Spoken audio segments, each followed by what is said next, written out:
What is a collection period? A collection period refers to the amount of time that it takes a vendor to collect on a debt.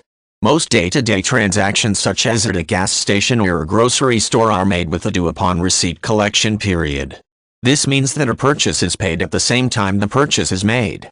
In some industries, however, it is common for a customer to be invoiced for product already received. The customer typically has anywhere from 130 days to pay an invoice, but negotiations can be made to pay an invoice over a period of months or even years. When one buys a pair of shoes at a department store, for example, cash or credit is exchanged on site in order for the purchase to be made.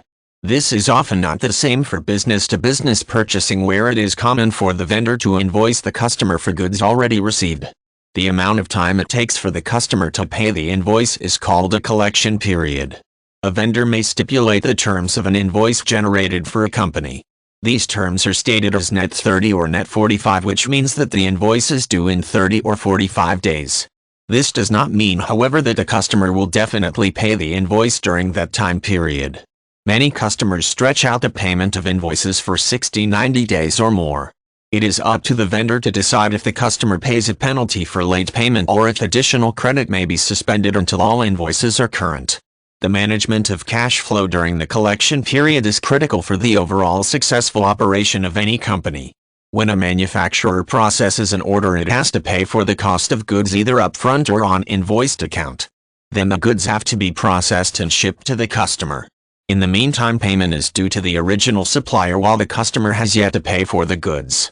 Therefore, manufacturers need capital in reserve to be able to pay invoices on time while waiting for an eventual payment from the customer. To decrease the length of a collection period, a vendor may use an incentive to encourage faster payment. This is called a prompt pay discount. A vendor may offer a 2% discount if the invoice is paid in 10 days, for example. The terms of such an invoice will be 2% at 10 days net 30, for example, which means that there is a 2% discount if the invoice is paid within 10 days, and the balance is due in 30 days from the date of the invoice. Debt collectors can be hired to decrease the length of the collection period as well. A debt collector will approach the list of people that owe a company money and attempt to collect on those debts in a swift manner. A debt collector, however, charges a fee for the service, typically a percentage of the amount collected.